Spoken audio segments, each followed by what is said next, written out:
Hello, and welcome to Props Podcast by the 182nd Airlift Wing. To start off, we will hear drill need-to-know information from the Wing Commander, Colonel Ballard. Next, we will hear recruiting updates from Tech Sergeant Graves, the RSD menu from A1C Moses, and wrap back up with the Wing Commander. Well, hello, good morning. Welcome to December regular scheduled drill. We're coming up on the 3-day drill weekend. No different than any other weekend as we go into our second year of 033. The whole intent of the 033 was to get to a point where we could maximize our training as an organization, and we had less spin-up time when people came to drill, and to also look at airmen's time as they're coming away from Chicago or remote locations here. It minimized the amount of time they're away from their family, their friends, and their civilian lives. I know there's some things about it that have not been great, but things we've worked through. We've tried to utilize that flexibility for everybody to work with their commanders and their leadership team to make it possible what they can do coming in for a drill weekend when I know it does affect your civilian life. Just like anybody, it's going to affect your civilian life, and I appreciate what you do for the Air National Guard because it's not an easy feat, and you don't get a whole lot of accolades for doing what you do in the Air National Guard. Certainly by your civilian employers, sometimes by your family, and a lot of times you have to sacrifice personal time for yourself in order to make everybody happy. And truly, if you're making everybody happy, you're doing it wrong. People have to be mad at you at some point to be able to do what you do. And it's a sacrifice. And I've been doing it for going on 32 years. And there's no better thing I've done in my life than being a part of the military. So let's go into a few notes for this coming drill weekend. Group Airman of the Year winners. We have that for MXG. We have Senior Airman Courtney Knopfsinger, Tech Sergeant Zachary Lee, and Master Sergeant Justin Long. In the MSG, Senior Airman Hannah Sundaramajan, Tech Sergeant Jack Doan, Master Sergeant Kaylin Carter, Master Sergeant Don Tabner for the First Sergeant. MDG, Medical, Senior Airman Giselle Iwin, Tech Sergeant Anna Dentelman, Master Sergeant Molly Stearns, and OG, Senior Airman Ian Deal, Tech Sergeant Kevin Rial, and Master Sergeant Evan Fleming. And for Headquarters, Senior Airman Gabriel Mahan, Tech Sergeant Carla Intude, Senior Master Sergeant Jennifer Rice, and Senior Master Sergeant Brett Miller for First Sergeant. Congrats to all those people. You're doing good things in your organization, and we appreciate every bit of that. Most recent promotions that we had mostly last drill weekend, Senior Master Sergeant Kenyatta Williams, Chief Master Sergeant Brad Wheeler, Lieutenant Colonel Tony Minnie, Major Jordan Parker, and Major General Daniel McDonough got promoted the Wednesday before Thanksgiving. Thank you for doing that when I was overseas, setting up that promotion. There's no better person at the ATAG level that advocates for Peoria other than General McDonough. He's been great influence in my career and everybody else's as well. So I'm fortunate to have that leadership here in Peoria. He's done great things, and I appreciate it. Retirements, Chief Master Sergeant Doug Turner, which supported us as the Wing Command Chief for a while, many years of success up in Combat Com, and Chief Master Sergeant Dave McMullen. The amount of changes those gentlemen have seen over the years and to retire and leave us in good hands, we're grateful for. Jason Hurt took over for the 169th Airlift Squadron. Justin Childers took over for the Operations Support Squadron. Randy Fasig moved him over Aircraft Maintenance Squadron, and then Eric Karras took over for the Combat Com Squadron. A few selections for First Sergeants. We had maintenance is Master Sergeant Eric Beard's going to take over there, and Leah Horn is going to take over in the medical group. First Sergeant announcements for the CRG closes 2 February. If you want to be a First Sergeant, please do so. And the Airlift Wing closes February 15th of 2025. Most recently, we had the CR, Continued Response Site Activation Task Force, come here on the 18th and 19th of November. Took a good look at us. How are we doing? They say we're doing well. We'll start initial operating capability in April. That's when we'll do the official divestment of the ASOG and stand up the CRG. Also on the 19th of December, we have the TAG is coming to visit. He's going to come here with a lot of his cohorts, learn about the base. We'll possibly do a town hall, take some questioning from around the base, and I'll give him a good immersion of what we do here at the 182nd Airlift Wing and a little bit of history of what we do. This month and this weekend, suicide prevention, sapper training. And we're going to give the boards for all those outstanding airmen, so we push those to the Joint Force headquarters. We're going to do a commander's call Saturday at 13:30. We're going to give a lot of overdue awards to members, and then I'll give a brief message, probably very similar to what I'm talking about now, minus my history. Wing Christmas Party, it's going to be Saturday after the commander's call, and then Friday, the 20th, you can get tickets for and go be a part of that. On base, there's a holiday tree decorating contest. Judges is going to take a look at that on 18 December. Coming up, we have the Joint Force Headquarters Airman of the Year boards on 9-10 January. We have a strategic leader offsite that's going to be in February in Volk Air Force Base, which last year was our first strategic offsite. We took 95 leaders on this base, and we got them down at the ASOC building. We talked about some of our strategy. We came up with a 5-year plan. We talked about the conversions, and we got everybody on the same page on what we're going to do year after year. And what I sold to them this year, we're going to go to MacDill. We're going to go south. We'll take one of our own aircraft, and we'll do that strategic leader offsite. What I didn't plan for was a hurricane. And the hurricane came down and affected MacDill, and we had to make a change. And we decided, okay, well, we're going to have to keep it local, but we can still have the same benefit of that offsite. We can do it here, or we can go up to Volk. If we go up to Volk, then we can get a hands-on, first-hand look at where our exercise is going to be next September. So that's what we decided to do. DEOC survey, we haven't got the results back, but we did. We meet the threshold. We have everybody there. I'm excited to see what that feedback's going to be. Every year now, we're going to do the DEOCs from August to November to give a good look at the base so I can get a good feel for the culture. And when I get that feedback, I'm going to have the commanders come up with a commander's action plan. Look at that data, have a plan, and give feedback to everybody that we're listening to what you have to say. Next, Tech Sergeant Graves will update us from recruiting. Hey, what's going on? This is Sergeant Graves with the Air National Guard Recruiting Office in Peoria, Illinois. Shout out for having me on the Props podcast this morning. It's a great privilege and a good honor to be on here. All right, so first we just wanted to kind of give you guys some information about what's going on in the recruiting world. Thank you all to the base. I would be remiss in my duties if I didn't say thank you for all of the referrals that you've given us throughout this past year. So we appreciate that. Big props to you guys for that, right? So continue to give us some information to kind of let you guys know when you're talking to people that you may know in your communities.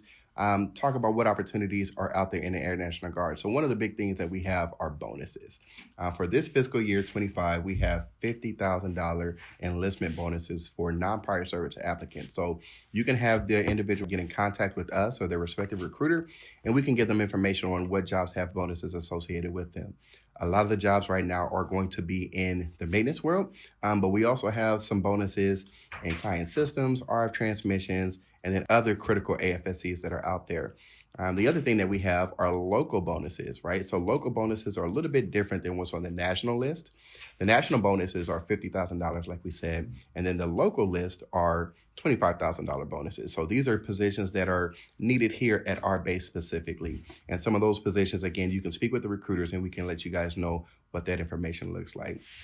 Also, there are some retention bonuses out there that are available for prior service people going into different contracts, whether they're already trained, cross-training, or re-enlisting. We have some bonuses for those individuals as well. So for them, again, they can get with Sergeant Chad Jackson in the recruiting office to talk about what those non-prior service bonuses are.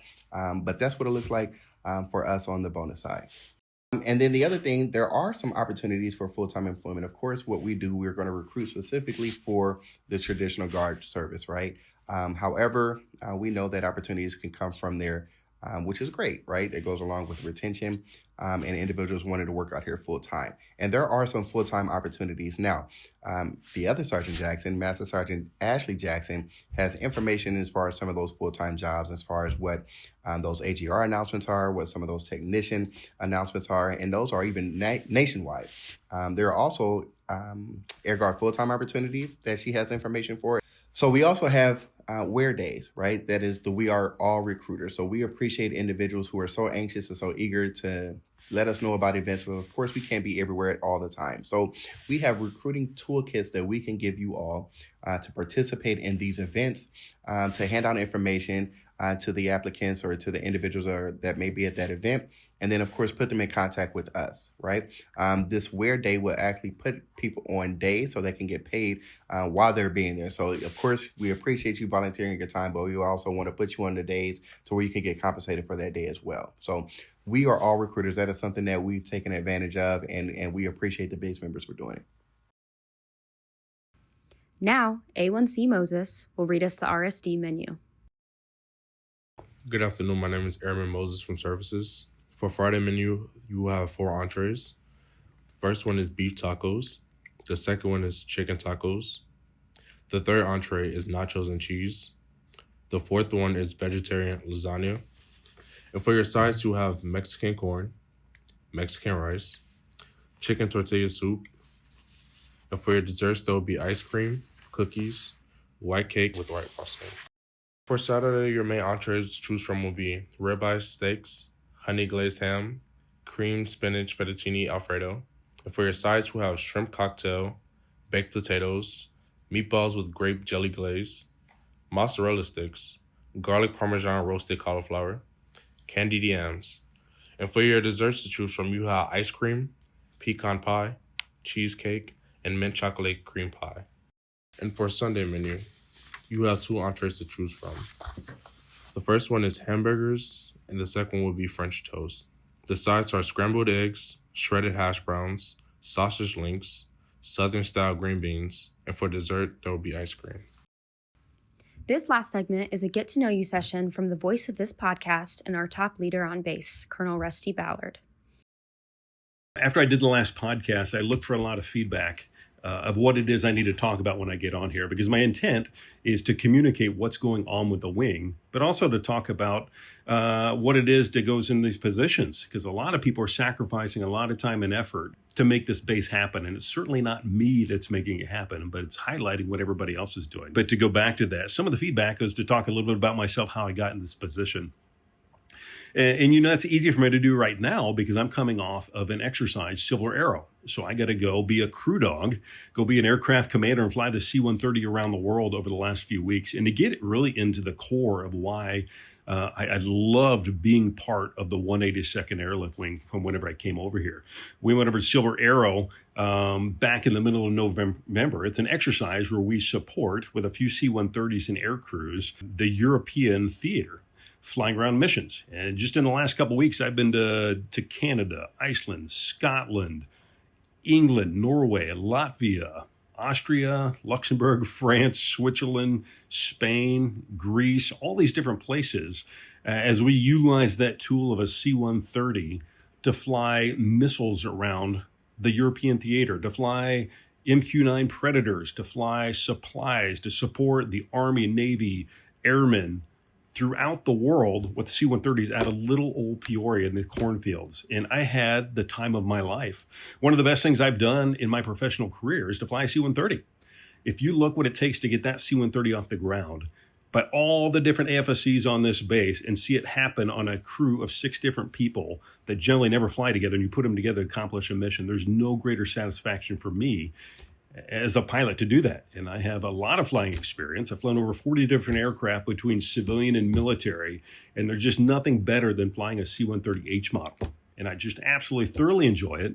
And it is bittersweet for me to go away from that mission set to the C-130J. That's a great thing for the base to get the C-130J. I see in decades into the future how we're going to benefit for having it. But me personally, it was kind of bittersweet. And there's a few other people, Colonel Herman, possibly Rutherford, Phasig, a lot of navigators, engineers that got to go on this last trip in our minds overseas to operate the C-130. What a great experience that was. And for me to see firsthand, once again, I see it quite a bit, or I've seen it over the years, of what our maintenance personnel do to keep that aircraft flying is it's so impressive.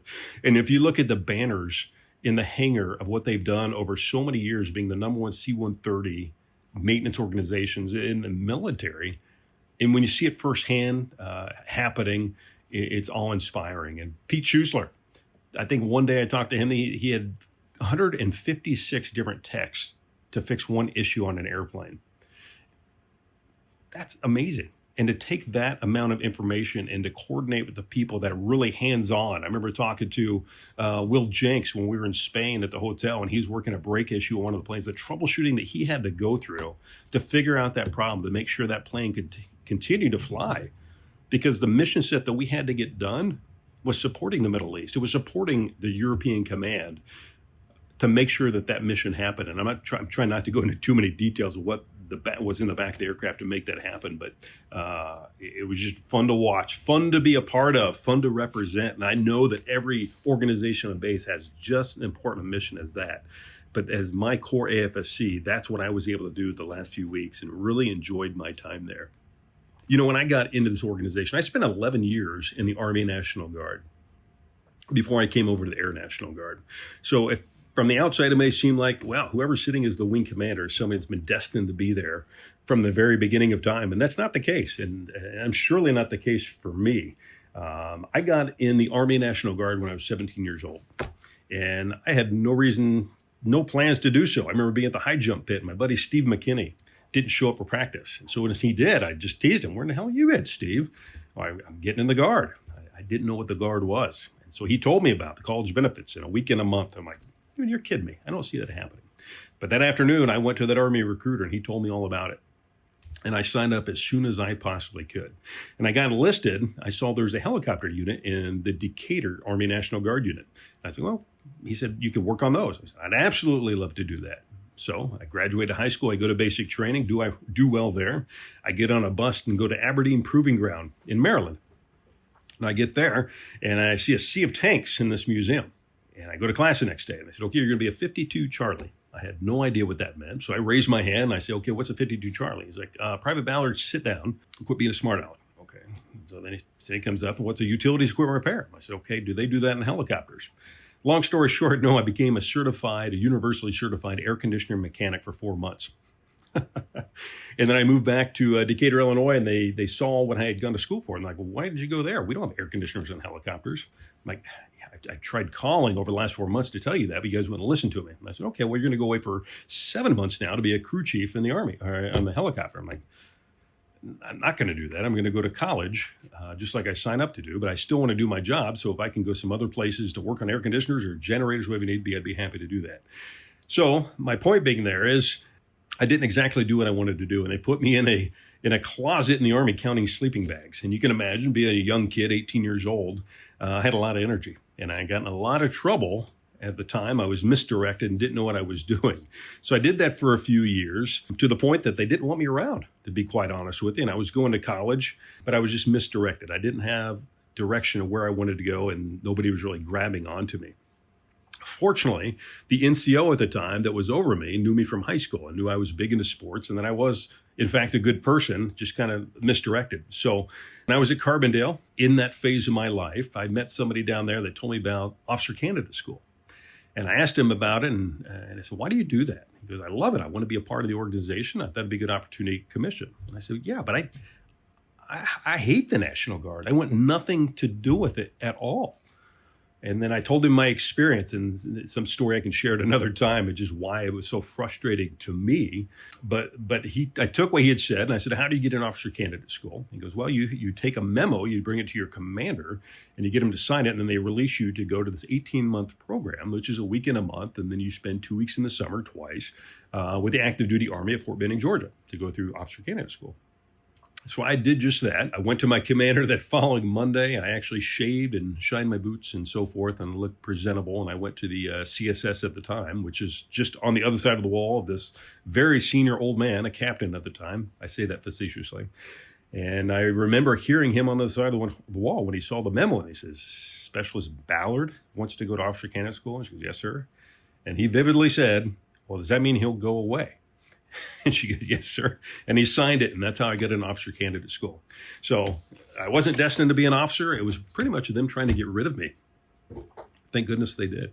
So I go off to officer candidate school, learn all the infantry tactics and so forth. And unbeknownst to me, I graduated at the top of my class. And it wasn't by being the smartest person. I think I was just a very accommodating individual and I guess easy to get along with because it's all based on peer evaluations. Well, I get through this 18-month program and they come to me and say, hey, you were the number one graduate. You get to pick what career field you go into. And I said, I honestly don't know. All I know is infantry. And like, well, usually the number one graduate does. They pick infantry to go to. And I had no desire to do that. And so they came to me and said, okay, you have a month to figure out what you want to do and put in your request. Well, so I go back to college. I'm sitting there, going to class, have no idea, and I get a random phone call. And it's a personnel list from my old Army National Guard unit. And he says, hey, Officer Candidate Ballard, your name came out on a list. And pretty much that list says that you're going to be commissioned. He goes, what are your plans? And I said, it's funny you just asked me that. On Sunday, they'd asked me what I wanted to do, and I didn't have an answer for them, but I owe them that. He goes, well, have you ever thought about being a pilot? I'm like, well, I can't be a pilot. I wear glasses. He goes, well, that's not necessarily true. There's waivers out there that you can be a pilot. I'm like, okay, I want to be a pilot. He's like, it's not that easy. You don't just become a pilot. I was like, well, I want to be a pilot. What do I got to do? And he said, well, there's a test you have to take. It's a 300-page book. You take this 4 to 5 hour test. You go through an interview. Then you have to see if you're selected for it. I'm like, okay, I want to do that. When can I take the test? And he said, well, hold your horses there. You take the test. We give it every day. We do it in Peoria. But whenever you study the test, if it's something you really want to do, you give me a call back and we'll coordinate it. I said, well, I'll be there tomorrow morning. And he goes, okay, whatever. Just let me know. So we get off the phone. I drive. This is about noon. I drive over to the library at Carbondale. I find this book that he's talking about. And I study that silly thing from noon to 1 o'clock in the morning, 13 hours straight. And hop in my car and I drive from Carbondale in the middle of the night, snowstorm. And I get up to Peoria. And I get there about 7 o'clock in the morning. And I knock on the door. He goes, yeah, can I help you? No, I was not in uniform. And I said, yeah, I'm an Officer Ken Ballard. I want to be a pilot. He said, I can take a test. He's like, are you kidding me? So he brings me in there. I take the test. About 4 or 5 hours go by. And I pass the test. He goes, I don't know how you did it, but you passed it. People study this for months. I'm like, well, I'm determined. I want to be a pilot. And I said, well, what's the next step? He goes, well, you have to meet with the battalion commander, and you have to go through an interview. I was like, okay, well, is he here today? I'd like to meet him.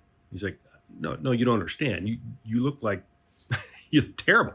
You haven't showered. You haven't shaved. You're not in uniform. I was like, well, I'm up here. Is there any chance I could possibly meet with him? He goes, all right, well, hold on. Let me go talk to him. So he goes and meets with the battalion commander, and he agrees to meet me that day. And the gentleman comes back and he's like, hey, like I said, you're not cleaned up. You haven't shaved. Your T-shirt's all stretched out. You look terrible. Why don't you go get something to eat?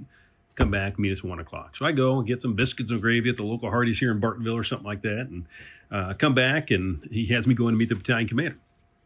And the battalion commander's like, okay, Officer Ken Ballard, I hear you want to be a pilot. And he goes, yeah. I reply, yeah, I do want to be a pilot. So I can be a pilot, take a test, and I'm good to go. And he's like, so you never even knew about this until yesterday? I'm like, nope, but I want to be a pilot. He's like, okay. He goes, so you passed the test. You drove up here in the middle of the night. You haven't slept in over 24 hours. He goes, yeah, I'll give you a shot. And so literally that's how I got my interview to be a pilot in the Army. No, mostly serendipity. Yeah, I had the determination. I put in the effort. But when I put my mind to it, I ran with it. And fortunately, he saw something in me, and then I ran with it. So fast forward a little bit longer, I graduate college. I go to Army pilot training. Absolutely clueless, but I found a bug in something I really enjoyed doing, which was odd because a lot of the people that you go to pilot training with, they've dreamed about it since the day they were born. That was not me. I just found a passion in something that I really enjoyed, and I was actually pretty decent at it. And while in pilot training, learning to fly helicopters, on the weekend, I was learning how to fly airplanes. So I was playing a local airport to teach me how to fly single-engine airplanes, multi-engine airplanes, and getting all my license and ratings because I just, with no goal in mind necessarily, but just something I really enjoyed to do. So I graduated Army pilot training. I came back to the Army National Guard in Decatur, and the very first flight I flew on was with the United Airlines captain and then the hiring manager for a regional airline in St. Louis. And that really opened my eyes when they started telling me what they did on the civilian side, and then flew helicopters part-time. Like that is the life I want. So the hiring manager, him and I became really good friends. He said, hey, get the rest of your ratings, get a certain amount of flight time, and then I'll get you an interview. I can't guarantee you a job, but you'll get an interview. And so I worked hard at it. I did everything I could. I got all my ratings, and I called him as soon as I got the minimum amount of time that I had to have, and I got the interview.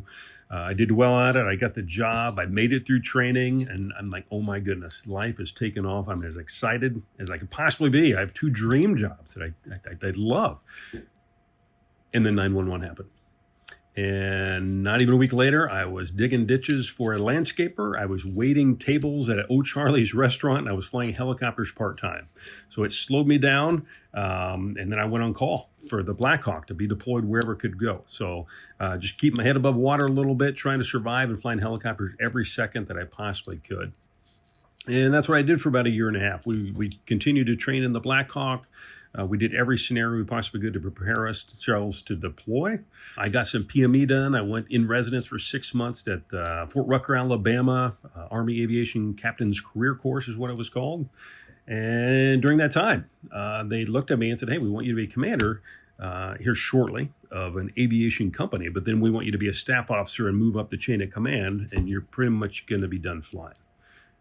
And that didn't ring true with me. I wasn't even good at what I was doing yet. I wanted to be good at it. I had those goals in mind, and I had that passion to continue to be an aviator. And so then I put my application out. And I applied to two places. I applied to the 126, fly KC-135s, and I applied here to fly C-130s. And got hired by both, notified that I had a future at both. And the Peoria said they'd get me through training as quick as possible. And I thought, okay, well, great. I'd love to do that. So I signed on with Peoria. And it's been the best decision I've made in my entire career was to come here and be a part of this organization. So I go off. I learned how to fly airplanes again. They sent me to full training that I'd never been a pilot. And I'd flown multiple aircraft. I've been an airline pilot there for a little bit as well. But it was the best thing ever happened. It was new into my marriage. And here we were on active duty orders, building our relationship together at Fort Laughlin. Then we went to Corpus Christi. Then went to Little Rock to fly the C-130, had our first child. It all was good. Came back to Peoria, not even a year later. I went to Afghanistan, and all is good. And then I had medical issues and had Crohn's disease, lost 50 pounds in 2 months. And they pretty much said, you're not going to be able to fly in the Air Force any longer. It's like, my goodness, it got me again. But I could still fly civilian because I had those ratings. So I was fortunate enough to get hired with Customs and Border Protection. And my thought process was that if I lose my medical military, I could still be a law enforcement officer and provide for my family, and I'd have a job with a pension. So we picked up from sweet little Morton, Illinois. We moved to El Paso, Texas, which is next to Juarez, Mexico. They had 10,000 homicides per year, the most dangerous place in the world, and I left the safest place in the world. Not the smartest decision, but my wife supported me, and we moved down there. And for a year, I only flew airplanes and helicopters for Customs and Border Protection, which is one of the best jobs I've had as well on the border, doing various missions, supporting state, local, federal law enforcement agencies. Anytime Air Force One would go somewhere in the Southwest, I was the pilot, would go do the runway sweeps. I'd close down the airspace. I'd look at the motorcade route to make sure there's no snipers anywhere. And I'd have the Secret Service on the back of my aircraft. So I do those kind of missions. I do human smuggling cases. I would do illegal entry. Anytime there's a Super Bowl, I would be in the citation flying above that with the fighter caps above me and the helicopters below. So really neat things. But I did that for a year or so before I got my medical back in the C-130. And then I would continue to commute back to Peoria to fly the Herc. So it was fun. I'd fly foreign helicopters, civilian helicopters, a civilian jet. And then that night I would hop on an airplane, come to Peoria, fly a C-130 the next day. And I did that for about 5 years, commuting back to Peoria. And it got to the point that, if I'm needed, I want to prepare myself for any future challenges that Peoria would have. So there was nobody telling me I was going to be a leadership role. I just wanted to give back as much as I could because it had provided me so much being a part of this organization. And I enjoyed all the deployments. I enjoyed all the people. I loved the leadership, General McDonough, General Robertson, and all the people I've worked with over the years, Doogie and Chin and Rutherford, all these people that I became really good friends with over the years. I wanted to be a part of it on a full-time basis. So I moved from El Paso, Texas to Scott Air Force Base. And I worked in the Tanker Airlift Command and Control Center. And I helped manage flights around the world. And learn more about international flight plans, diplomatic clearances, and everything that it takes to any kind of C-130 or any mobility aircraft around the world to operate. I got really good at that, and then I got hired into the Stat Tour program. And then I became a liaison to AMCA3. And there, I started to brief all the OG councils. So I would go out for the KC-135, C-17, C-130s, and I would brief the Air Mobility Command with regard to their aircraft. And I did decent at that for about a year and a half. Then I got promoted to 06. And then I started doing it for the weapons system councils. And I would speak on behalf of all those. And once I got good at that, I got interviewed and got picked up to come back here and be the operations group commander of the C-130s. Did that for about 4 years. I was the OG chair. So out of the 16 C-130 wings throughout the Guard, then I would speak on behalf of them. And then as I saw myself going into more of a political role, if you will, to be the wing commander, I didn't know if I would be picked for it or not, but I assumed that I was in the running for it. I needed a backup plan because I didn't have a whole lot of active duty time. And so I got an airline job. I did that and did it for about a year and a half. And I missed the Guard being full time. I just love it out there. And fortunately enough, I got hired to be the wing commander. And I've been doing that for going on 2.5 years. So fortunate and blessed to be a part of this organization. My first TDY in the Air Force was going to Germany. They needed somebody to go be a scheduler with the 133rd out of Minnesota. And so I went over there and like, oh my gosh, this is a TDY in the Air Force? What a good deal. So now you fast forward over 20 years, actually 22 years later, here I am sitting as a wing commander. I got to go on that same exercise to Germany. It's probably my last TDY overseas. So it was neat to see that all come together. My intent is to be the wing commander for the next few years. I'll hit my active duty retirement in about 3 years, and I want to be here as long as I possibly can as we learn this new Air Force with AF4Gen, the inspections, as we go through 2 conversions with the C-130J and the CRG. Big moves at this wing, some of the biggest ones in the nearly 80-year existence that this wing's been here, and I want to be a part of those changes and set people up for success for long after I am gone. But what a great place to be. Happy to be here. That's my message. I hope I didn't go down too far of any rabbit holes, or I took too long to explain. I just want to give that feedback that people wanted to hear a little bit about what makes a wing commander. It's not somebody necessarily destined to be in the position, but it's the right place, right time, having the right attitude. So that's why I'm here right now. Well, folks, that wraps up this podcast. The next one we're going to do, we'll do somewhat of a fireside chat, maybe ask some questions. But please give that feedback. If I'm not scratching that itch of what exactly you want to hear, please let me know. I'm not trying to be pretentious and talk about myself, but it's what's been asked, and so I'm going to provide that. I wish you all a Merry Christmas. I can't get to know each and every one as well as I'd like to, but I thank everybody for what you do. I got back from Silver Arrow. One of the things that they told us about, they briefed us on what we had done over the 2 weeks. And the people in charge of Silver Arrow in Germany said, you know what? We have wings come in and out of here throughout the year. And this is the first time that the CSSs, the UDM, the IPR, everybody on your base did exactly like we asked them to do. And they said that we just don't see that. And friends, I'll tell you, anytime we have a deployment, an exercise, an inspection, anytime we send people from the 182nd Airlift Wing somewhere to do something, or somebody comes inspect us, I always get that feedback. Every time. When I go to Weapons System Council meetings, I hear about the complaints, the troubles that people are having. We don't have those issues in Peoria. You guys are part of a professional organization with people that care. Thank you for doing what you do. Every time you put on that uniform, make it count. Have a blessed ending to your 2024 and most hope and wishes for your 2025. Thank you. Thank you for listening to Props Podcast. Come back prior to February RSD for our next episode.